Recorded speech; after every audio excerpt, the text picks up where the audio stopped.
Hello everybody and welcome back to a brand new episode of our NASCAR Heat 5 career mode here on the channel. I hope you're all having a great day. Today we are headed towards the biggest race so far of our Cup Series career. It's the Bank of America ROVAL 400 from Charlotte Motor Speedway, where we enter 2 points below the cut line. Whenever you reload the game, it changes for whatever reason in that tally there. We're actually 2 points out.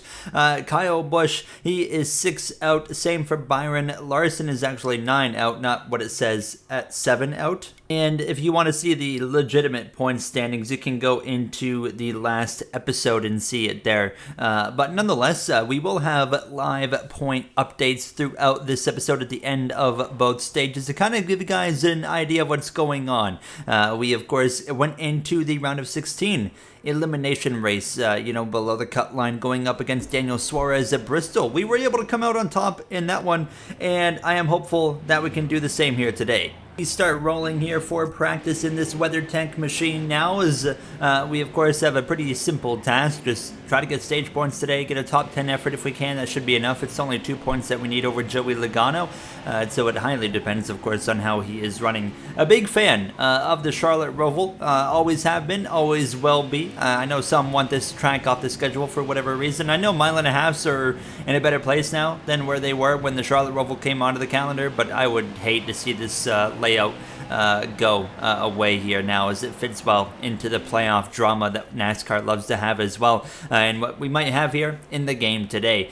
Qualifying here Saturday morning, now ready to roll, and the goal, you see it in the top of the screen, a 1:18.888 here as we head through turn 1, getting through there pretty well, and overall it felt like I was going to put a pretty decent lap together there. A little bit of a slip up, but that's not really going to lose us any positions in NASCAR Heat 5 too much. Now we come through these double right-handers, and overall a great start to the qualifying lap. A little wide here in this right-hander, but it wasn't a big deal as well. Didn't really lose too much out of it, so it shouldn't affect us too much now as we come through now the double left-handers, and that heads back onto the oval. It was okay. We come through the bus stop chicane, got through here pretty well, setting us up pretty well for the final chicane, and you head down out of oval 4, down into the quick left, back to the right, left chicane. Here we go, and throttle up as hard as we can to the line, a 1:19.221, and it's a surprisingly low P16, so that's telling me that the AI are a lot more competitive here than they are at other road courses when we're in our 4-star car.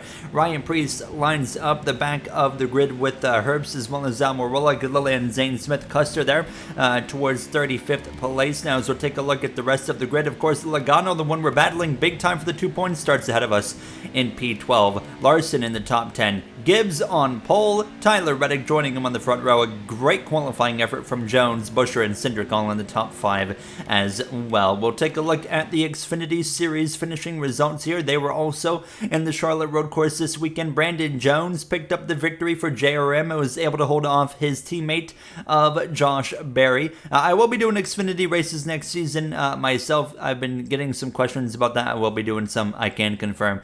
However, let's go racing on Sunday. We're live from Charlotte Motor Speedway for the round of 12 elimination race. This really is a wild card ending track to this round, guys. It really is, and we also have big names below the cut line today. Larson, Byron, and Kyle Busch all have to dig themselves out of a hole today.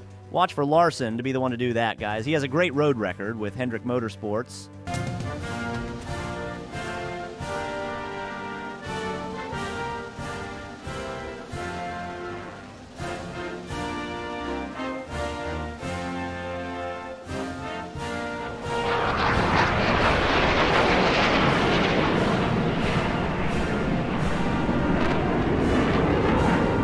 Let's dial up the rookie trying to advance again today, Gary Owen. It's Steve in the booth. You got me? Yeah, what's good? You've been in this spot already before. Can you advance again today? I mean, I hope so. The 22's looking good, which is not good for us, so it'll be kind of dependent on him, but we'll see. Hopefully we can make it. All right, good luck to you today. It really is worst case scenario, seeing the 22 being dominant all weekend as you see the stories of the race. William Byron below the cut line after troubles in Talladega failed pre-race inspection. His chances of now making it into the round of 8 pretty low. He's going to have a heck of a day. When I thought he was maybe going to be a Final Four contender, he may be out in round 2 with his teammate of Kyle Larson. The green flag is out, and we're underway for the elimination race of the round of 12. Once again, just like the round of 16, our season on the line. It's not been an easy walk in the park type playoff for us in this 4-star colleague machine, of course. In the round of 16, we entered below the cut line. We were able to make it in. We try to repeat the exact same here today from the Charlotte road course. Now, going down into second gear, right on the back of that FedEx Toyota Camry of Denny Hamlin. Joe Gibbs Racing has won both races so far in the playoffs, with Hamlin getting the win in the first race, Truex the second race there in Talladega, and now they try to do the same again with Ty Gibbs here today, who started on pole and leads the way in these opening moments as we head back onto the oval section of the circuit here. 5 laps in stage number 1. We go towards the outside of Chandler Smith. Now, in real life, NASCAR is bringing back stage breaks for road courses with the actual cautions. As you guys remember, they took them away, but they're bringing them back.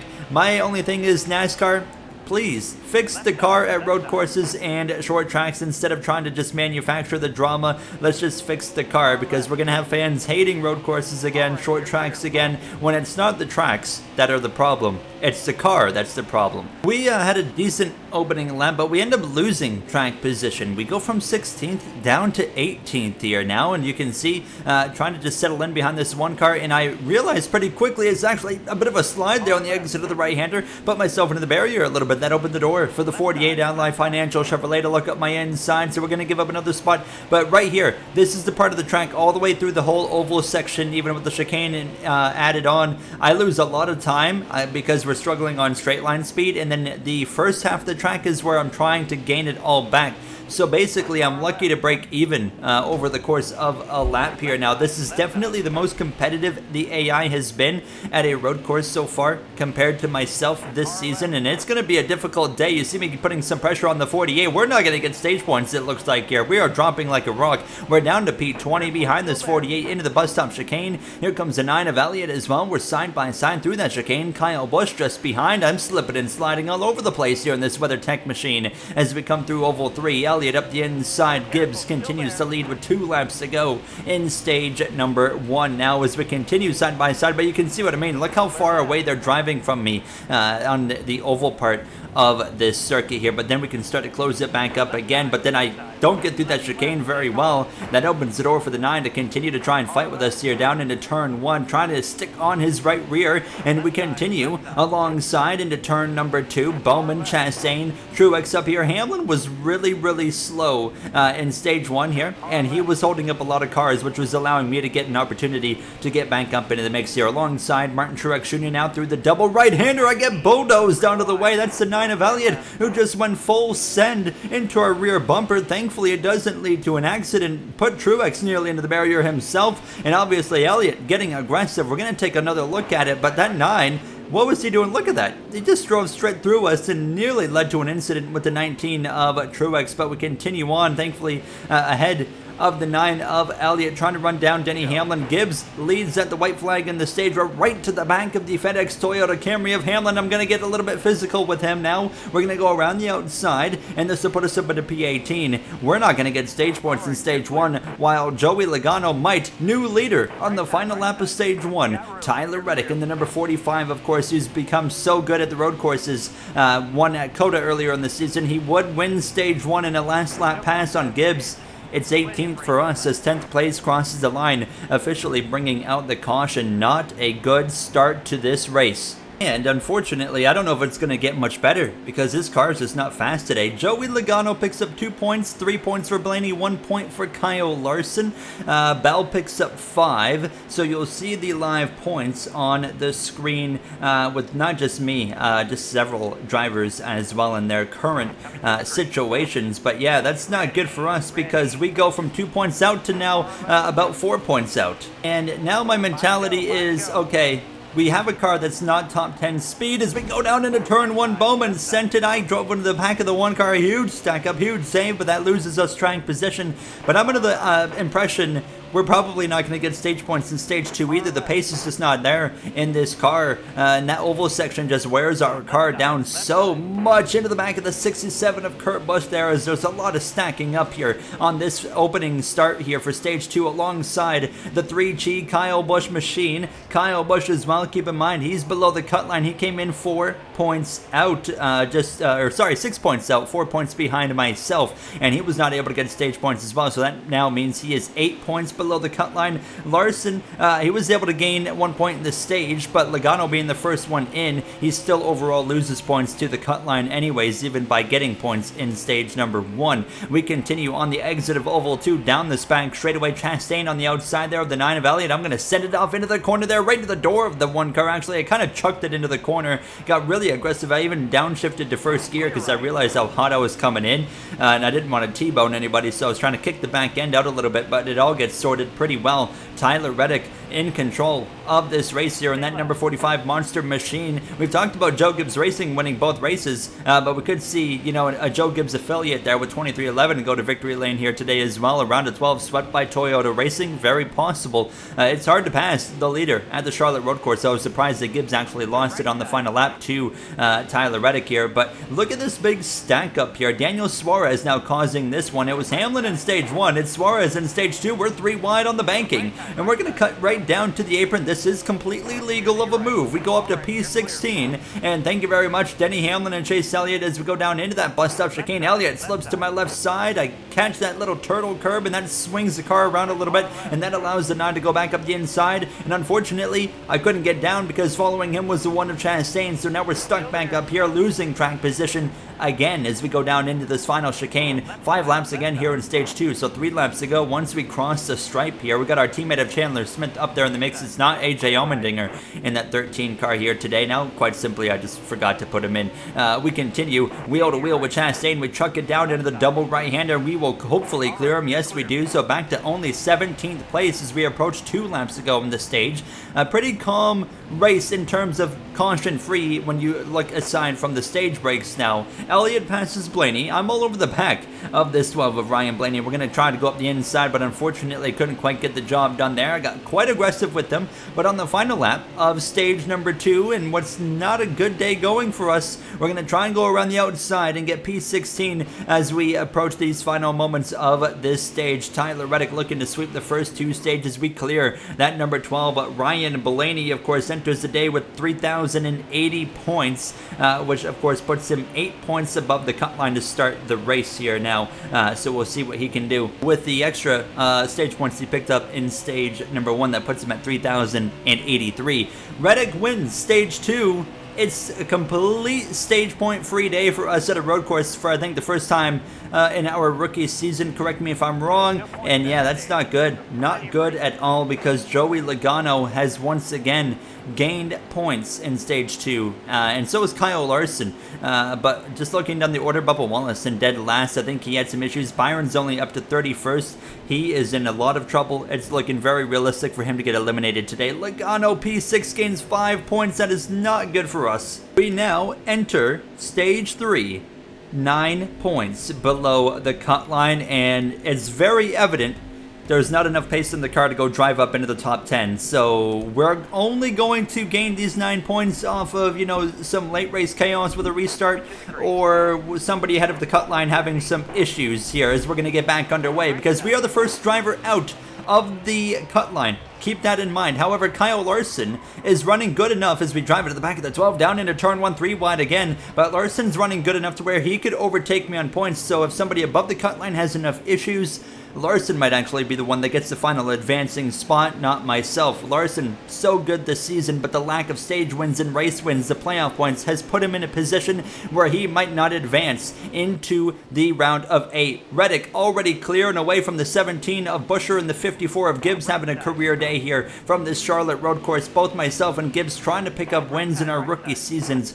Doesn't quite look like it's going to happen for either of us today, especially myself now. We actually are managing up to 14th 16th place in front of Harvick, who's in another Ream. Throwback paint scheme again. Sanok whipping up some awesome paint schemes for Harvick in every race of the playoffs for his final season. He's already got me the schemes on the way for the next round. One of them's a Budweiser throwback. Stay tuned on that one. Looks pretty cool now as we head down into that bus stop. Chicane the 9. Pile drives through me for the second time today, and that's going to put his teammate Bowman head on into the barrier as he bodos me into the 48, and the damage is done to Bowman as we continue on down to 22nd place. A bad race gets worse. Bowman, he's actually going to dive into the pit lane with the damage, but here's the replay again. Watch this. So Elliott checks up, and then right there, he just drives right through me, and obviously I had nowhere to go except into the back of the 48 and then hit him again. So now, pretty aggravated at this point. Just let the 9 know if I get to him, I'm just absolutely destroying him. It, we have nothing to lose at this point. We continue on. Not very happy with the 9 of Elliott. You know, it's he drove through me in stage 1 into the 19 of Truex. He drove through me again here at the beginning of stage 3, and now we're down to 19th, 18th place, passing Kurt Busch. But our chances of making this round of 8 are pretty realistically over unless something crazy happens at this point. And the 9 of Elliott, he enters the best of anybody in terms of points. That he was like 40 points above the cut line. So Elliott is going to make the round of 8 no matter what happens at this point. So I'm going to maybe take advantage of that because we passed Ryan Vargas, who's having a great day for 3 Friends Racing. But look at the gap that builds. Like I said, every time I get onto that oval part of the track, they just drive away from me, and it was becoming so frustrating.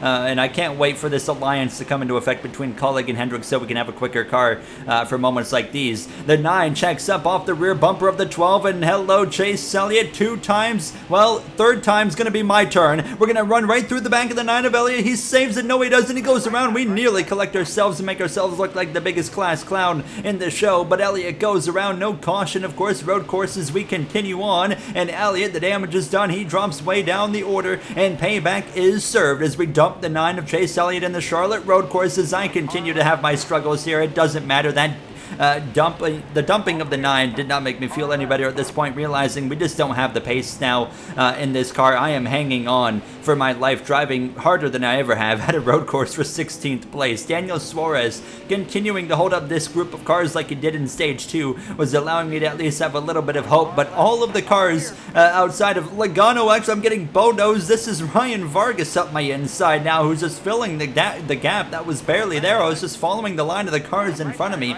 And as we go down into the double right-hander again, following the cars in front of me, I get bulldozed by, who is this? It's BJ McLeod running better than 37th for the first time. And here I am getting ran through by him now, and I finally had enough of these guys. I just forced them 3 wide, and I just drive right to the side of the 78, move them up the track. But the cars that we could beat outside of Logano on points are Ryan Blaney, Ross Chastain, Kevin Harvick, and more contact with Ryan Vargas. The problem is, they're all running right there in front of us, so we know we're not going to beat them by about 10 positions, which is what we need on those guys compared to the 9 on Logano, who's now further down the road, having a great run here in the Charlotte road course. So 5 laps to go. It's looking like a caution-free final stage so far, which I don't know if I've ever had in NASCAR Heat 5 at the Charlotte road course, but it's the first time for everything. But we need a caution to add some drama if that's going to give us any hope to advance into this next round, because without it, it's not going to happen. I could take the cheap way out and, you know, dump the 12 of Ryan Blaney like I did to Chase Elliott and hope he loses about 10, 11 positions. That's just not the way to go about business here. However, now as we continue on, we got the 78 back up our inside as we head down into this chicane. Reddick continues to lead. He has an absolute gargantuan lead, by the way, as I tap the back of this 12 machine. But we come through to just 3 laps to go in this race up the inside of the 12. Nice overtaking opportunity, hoping for just a miracle at this point now as we'll clear him through the double right-hander. Ryan Vargas is going to follow through. Vargas and 3 Friends Racing have an incredible run, and so is BJ McLeod in the 78. 2 laps ago. Blaney's lost a few positions, but it's not going to be enough, unfortunately, here now. Will Tyler Reddick make it back to the white flag? I am hoping not. I am hoping for a caution here in these closing moments of this Charlotte ROVAL event now as we go down into that double right-hander again, right up to the back of Chastain. He's up behind Harvick, as well as Suarez continues to run in 13th place. Reddick is coming through the final chicane on the track map right now. Will he make it a couple of seconds? In fact, he will. White flag is in the air, winless this season for 23XI Racing, and Tyler Reddick, of course, they all missed the playoffs, but here they are representing at the Charlotte Road Course. We finally start the final lap ourselves as we lunge around the outside of the Ream throwback machine for Kevin Harvick, now looking for 13th place. It's not going to be enough here today in Charlotte. We threw everything we had at it. Unfortunately, we ran a great Talladega race. We came up just short of a win in Talladega with Martin Truex Jr. having that huge run, of course, on the final lap, and we just couldn't quite block that one. And unfortunately, that's going to be a difference maker here now as we come through towards the oval section for the final time. And no matter what happens right now, there's nothing else we can do. It is what it is. Tyler Reddick, for the first time this season, is going to come through the final chicane here in Charlotte. He will win the Charlotte Road Course now, as we still got to come through half the track ourselves. But Joey Logano put up such a good performance. Of course, I thought we were going to beat him today. I really did. But he showed up and performed when he was put under the pressure here by the rookie in the Colleague machine. No matter what, we're going out in the round of 12. It is what it is, but we put up a heck of a rookie campaign, made the playoffs, made it to the round of 12, and nearly made the round of 8, doing things that rookies have failed to do in the past in playoff runs. We're going to come through the final chicane right to the back of the 99, trying to get up the inside for P12. It's not enough. 13th here in Charlotte. The speed was never there. We just never had it today, and it's going to be out in the round of 12. Our teammate of Haley in 5th, Chandler Smith in 11th. Colleague always runs better at the road courses, and I mean, we ran better today than we usually do overall at most of the ovals, but just still not enough pace in this car. The pressure on the bright side is over. Kyle Busch, 5 laps down, so a DNF for him. He ends up being out by 33 points. We miss it by 6. Larson misses it by 5. Byron by 18. So it's Hamlin, Truex, Elliott, Bell, Logano, Harvick, Chastain, and Ryan Blaney set to fight for the 4 final spots going into Phoenix. Now, we'll take a look at the updated grid for both series. There's the Xfinity grid. They got 3 races before, of course, they determine who's going to make the final 4. And here is the updated Cup Series grid. As expected, Christopher Bell at top of the grid, 27 above the cut line. Harvick in his final season, 16 above. Elliott 11. Hamlin only 2 above. Chastain 2 out. Blaney and Truex tied at 11 out, and Logano's got some work to do, 20 points out going into Las Vegas. This is going to be a fun round. No more pressure on us, which is a nice change of scenery. I'm excited for these final few races, and just basically we can get really aggressive on everything and just try to throw, you know, the kitchen sink at it and maybe try to sneak a win in our rookie campaign. That's going to wrap it up for me. Thank you guys for the support through the whole playoffs. I'll see you guys in the next one. Have a great day, everybody.